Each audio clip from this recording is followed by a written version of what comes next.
Olá, estamos aqui para mais uma edição do End Sessions, programa de entrevista vinculado ao site Mundo de End.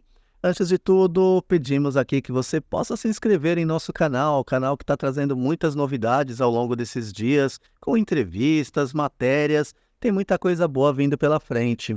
E hoje temos aqui uma convidada muito especial, a Rita Oliva, a Papisa, que lançou recentemente um álbum que eu estou particularmente adorando. Se chama Amor Delírio e é o segundo álbum da sua carreira. Antes de tudo, Rita, seja bem-vinda, parabéns pelo novo álbum, ele não sai do repeat aqui. Mas também é um disco que aponta para uma nova sonoridade. E como que foi produzir esse álbum na sua carreira? Eu fico feliz que você tenha gostado do disco. Eu gosto bastante desse resultado também.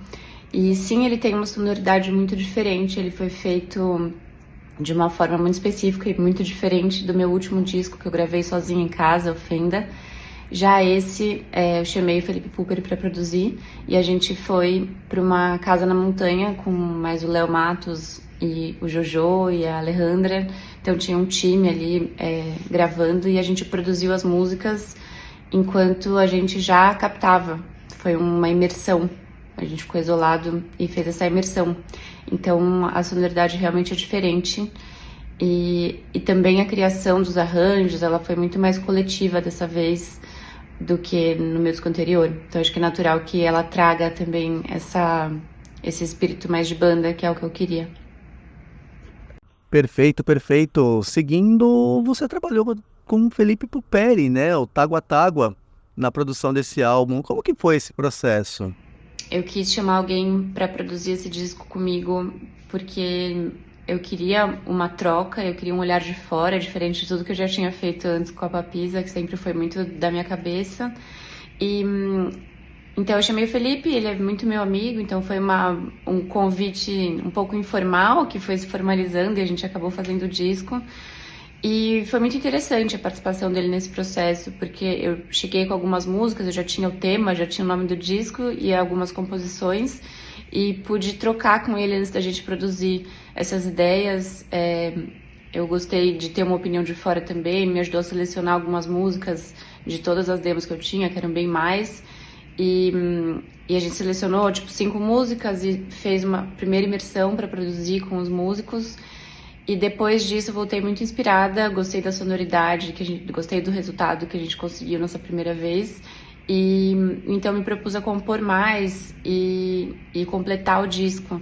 Então foi um processo coletivo e ao mesmo tempo com essa troca constante de ideia, com esse olhar de fora. E assim eu fui criando as músicas também conforme a gente produzia. Isso foi num intervalo muito rápido, assim, de um mês, nem um mês, na verdade, de uma imersão para outra. Foram 2 imersões que a gente fez na montanha. E, e aí a pós-produção também foi um processo mais lento, mais extenso, mas muito importante, onde teve muita troca. A gente discutiu muito sonoridade, os arranjos já estavam prontos, a maioria, as bases foram captadas ali na montanha, mas após depois teve outras camadas de instrumento que entraram, a gente gravou as vozes, então teve um tempo de maturação depois dessa produção, que foi importante também. Então foi uma troca bem rica nessa produção. Bacana, bacana. E existe em Amor Delírio uma atmosfera quase lounge music, uma vertente que normalmente evoca elementos eletrônicos, mas que no seu caso soa totalmente orgânico. Para você que é uma multi-instrumentista, foi um processo difícil construir essas camadas sonoras no álbum?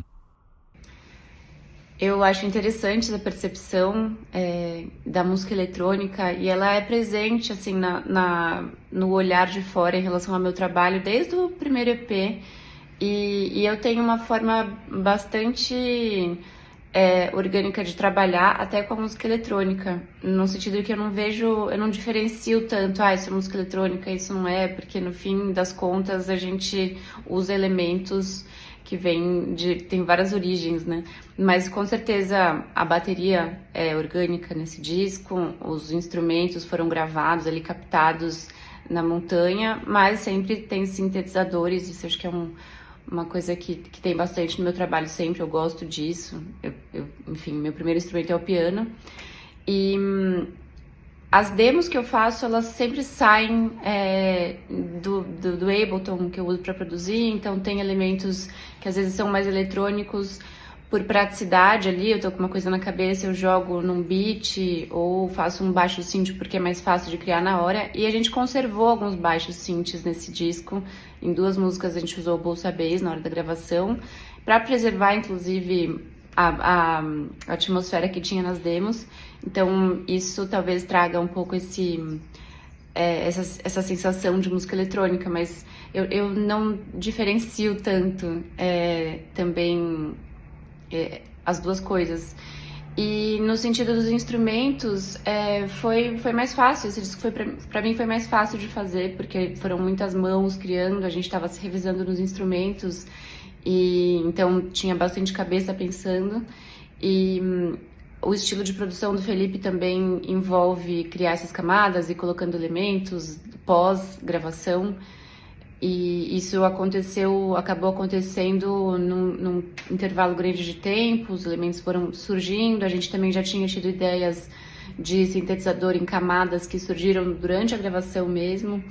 Então, a gente concentrou bastante no que as músicas pediram, no que as músicas pediam. Acho que esse, para mim, é sempre um ponto muito importante no momento da produção, é perceber o que aquela canção tá precisando para nascer.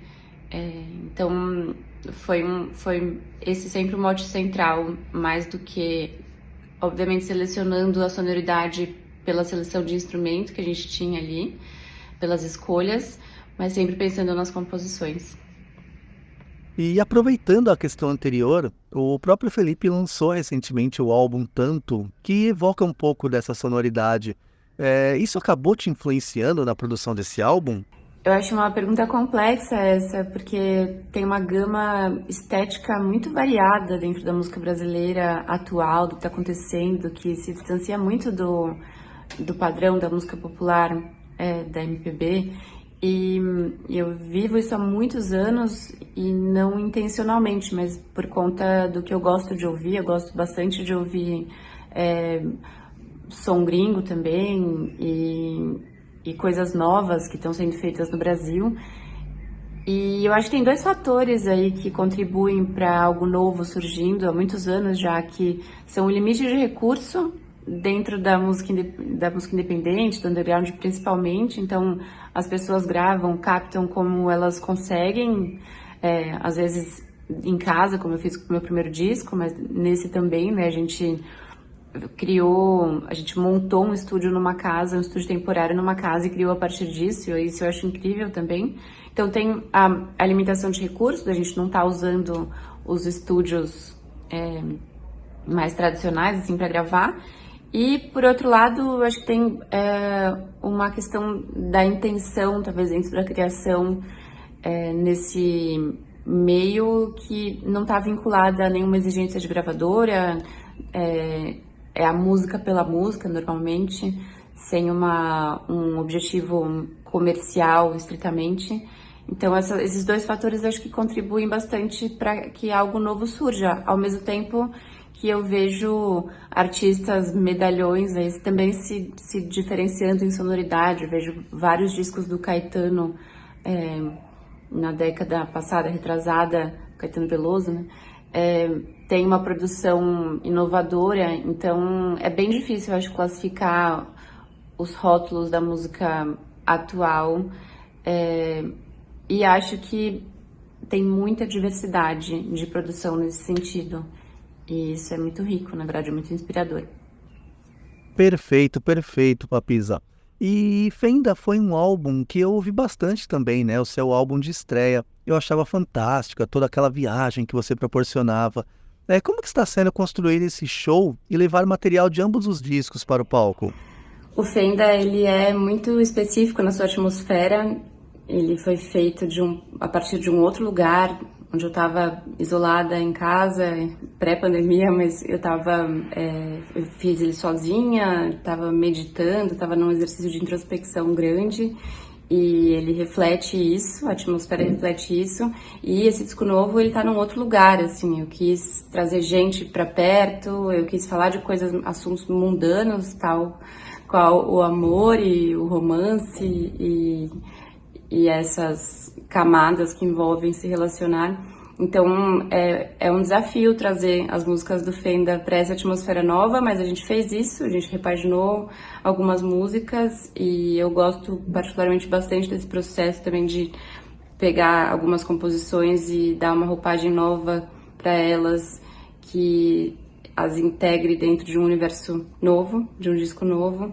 Então, eu diria que o ritual do show, ele continua tendo um mistério, um encantamento, mas se antes tinha o véu do mistério da morte ali, inclusive a gente levava isso pro palco, né? Agora eu acho que é um outro tipo de ritualização mais mundana, voltada para o amor, uma evocação de Eros ali. Então é um show divertido de fazer também, é um show mais leve. Muito bom, Rita. E com seu álbum, encontro elos com alguns outros discos da música brasileira. O último do Tágua Tágua, que eu já mencionei, a estreia da Mamundi, do Silva. Você acredita que, de certa forma, essa estética mais lo-fi acabou construindo uma cena que se distancia também daquela prateleira de nova MPB para criar algo autêntico na música brasileira hoje? Eu acho uma pergunta complexa essa, porque tem uma gama estética muito variada dentro da música brasileira atual, do que está acontecendo, que se distancia muito do padrão da música popular, da MPB.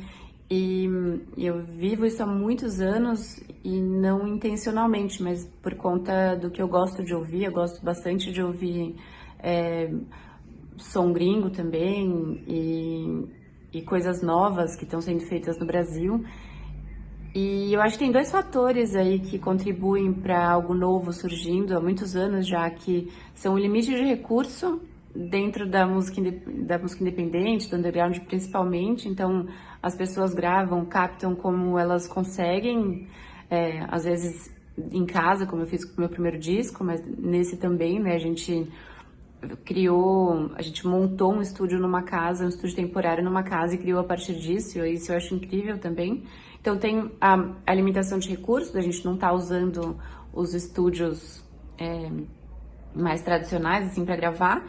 E, por outro lado, eu acho que tem uma questão da intenção, talvez, dentro da criação, nesse meio que não está vinculada a nenhuma exigência de gravadora, é a música pela música, normalmente, sem um objetivo comercial, estritamente. Então, esses dois fatores acho que contribuem bastante para que algo novo surja, ao mesmo tempo que eu vejo artistas medalhões aí também se diferenciando em sonoridade. Eu vejo vários discos do Caetano na década passada, retrasada, Caetano Veloso, né? Tem uma produção inovadora, então é bem difícil, eu acho, classificar os rótulos da música atual, e acho que tem muita diversidade de produção nesse sentido. E isso é muito rico, na verdade, é muito inspirador. Beleza, beleza. E Rita, a sua direção de arte nesse álbum também é algo que está impecável. O quanto essa parte visual acaba influenciando o seu trabalho para dialogar com a música? O visual eu considero parte de uma mesma coisa quando eu tô criando música. Inclusive, quem fez a direção criativa da parte visual do meu trabalho foi a Tata Jacoponi, e ela sempre entra no processo muito antes das músicas estarem prontas. Eu já compartilho as ideias, as inspirações para o álbum, as ideias que eu tenho de símbolos e atmosfera e personagens antes, para que isso vá também entrando na cabeça dela, para ela criar junto. E essa é sempre uma criação bem compartilhada, que eu acho muito interessante. Então é como se a gente estivesse criando um ambiente criativo com aqueles símbolos, aquela atmosfera, para o visual aparecer. Isso faz parte para mim da criação de um universo. Eu acho que cada disco é um universo, é um ambiente onde as pessoas vão transitar, vão entrar enquanto elas ouvem, enquanto elas veem as coisas, o material visual. Então, realmente, eu acho que faz parte do trabalho. A parte visual, ela é inseparável da música. E ela é criada dessa forma também, bem conjunta. Bacana, e amparado pela própria questão anterior, dá para dizer que hoje o artista tem que ser multimídia? Olha, eu não gosto da ideia de colocar regras para os artistas, mais regras, porque criar música, produzir, colocar música no mundo, fazer isso circular, já é uma tarefa bem complexa. Então, eu gosto de pensar que a gente pode ser multimídia. Isso para mim é essencial no trabalho, porque é uma forma de eu mostrar outras facetas do trabalho, criar esse universo que eu estava falando na pergunta anterior, para as pessoas mergulharem. Então, acho que é um recurso que pode sim ser explorado e deve, desde que isso respeite o processo criativo, desde que isso não vire algo que distancie o artista da arte dele. Acho que a gente tem que trabalhar isso de uma forma inteligente para que os meios não se sobreponham à arte em si, e sim sejam um meio de conexão com o público e uma forma de expandir o trabalho. Seguindo aqui então com essa parte multimídia, pensando nisso, Rita, te surpreendem os novos formatos que a própria comunicação vem tomando ao lidar com a música para chegar cada vez mais longe com o público? Bom, como alguém que trabalha com música há mais de uma década, eu peguei a transição tecnológica de uma forma muito exponencial, então não fico surpresa por isso. Eu acho que a gente tem recursos de comunicação que trazem vantagens e desvantagens e uma hiperconectividade maluca, e ao mesmo tempo eu acho que esses recursos, se usados da forma adequada e saudável, eles podem ajudar a construir pontes com o público, a abrir diálogo e criar outros pontos de conexão. Então, tudo eu acho que usado de uma forma lúcida e equilibrada pode ajudar a arte e a música a irem mais longe, a chegarem mais pessoas por esse lado. Acho isso interessante, mas ainda vamos ver para onde a gente está indo. Acho que ainda tem bastante coisa para se transformar nesses próximos anos. Rita, com um calendário tão cheio, a gente está com tanto festival, inclusive com tantos festivais que vêm sendo cancelados, mas muitas atrações vindo para cá ao mesmo tempo. Apresentar uma música autoral é rivalizar com atrações internacionais? Não há dúvida de que tem muita coisa acontecendo, e eu acho que fazer música autoral, apresentar algo novo é desafiador, porque não é só com a música, é com os shows gringos que a gente compete, mas é com tudo que toma a atenção das pessoas, todo o entretenimento, e não só isso, é crise política, é tudo que acontece no mundo desvia a atenção, às vezes, da arte e das coisas novas que estão surgindo, ao mesmo tempo que eu acredito bastante na conexão com o público que realmente está interessado, que gosta das músicas, e nesse relacionamento que vai se criando ao longo do tempo entre os artistas e o seu público. Então, e o mercado da música em si está todo em crise, né? Os grandes festivais estão cancelando edição, tem dificuldade para trazer músico de fora também, porque os cachês estão exorbitantes, e, enfim, tem uma bolha aí de custo e de produção que a conta não fecha com venda de ingresso. Então eu acho que, não sei se muda tanto, obviamente está todo mundo em crise, isso é um fato, tem dificuldade de circulação, complexo de marcar show, isso pós-pandemia parece que piorou um pouco, mas eu continuo acreditando na força da conexão com o público, da gente criar essas comunidades, às vezes mini comunidades de pessoas realmente interessadas, que vão no show, que estão conectadas com a música, com o trabalho, com o que o artista está trazendo como narrativa também. Então, isso para a música independente, honestamente, é é algo que sempre foi assim, eu acho. A gente sempre trabalhando mais no micro para tentar expandir. E eu espero que, inclusive, essa crise que a gente está vendo nos grandes festivais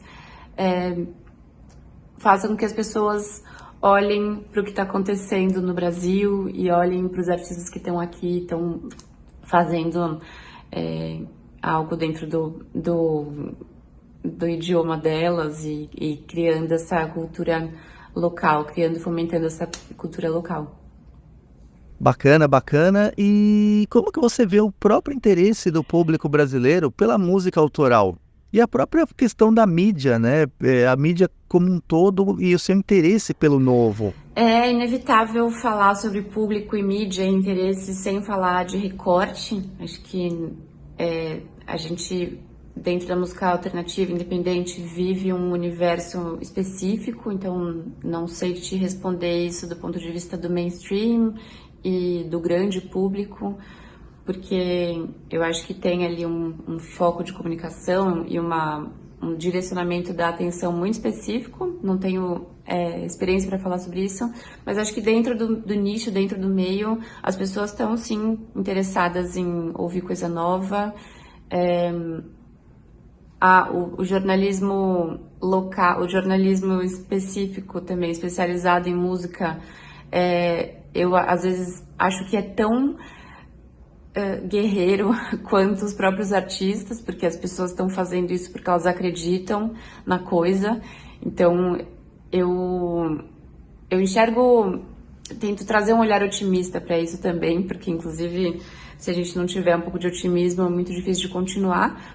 Mas eu espero que esse nicho ele vá se expandindo cada vez mais também, para que tenha mais gente, para que isso torne a coisa mais sustentável, porque é um desafio para todo mundo, assim. Acho que tem muita falta de recurso, talvez não tanta falta de interesse, mas falta de recurso para que as coisas realmente cheguem nas pessoas. E por último, Rita, assim, antes de tudo, já agradecendo você pela participação no nosso programa, é sempre uma honra. Você é uma artista que eu queria muito aqui, porque você tem toda uma linguagem que eu sou muito fã. E quais são os próximos passos aí de Amor Delírio? Tem bastante coisa para acontecer ainda com esse disco. A gente, além de lançar em São Paulo agora, no Sesc Vila Mariana, em setembro, eu vou fazer a Mil Lisboa, que é uma feira de música em Portugal. E vou fazer um show em Barcelona também, em outubro. Tô indo para a Europa para fazer essas duas datas. O meu disco saiu na Europa e no mundo pelo selo Costa Futuro, que é um selo espanhol. Então a gente vai tocar lá num evento do selo, lançando o disco. E estou muito animada. E temos ainda coisas para acontecer esse ano. Material que vai sair, audiovisual. Tem uma trilogia aí de clipes que a gente também vai concluir com o terceiro videoclipe. Já tem 2 lançados, de Amor Delírio vai passar. Tem uma terceira música que vai ganhar um videoclipe dentro dessa trilogia.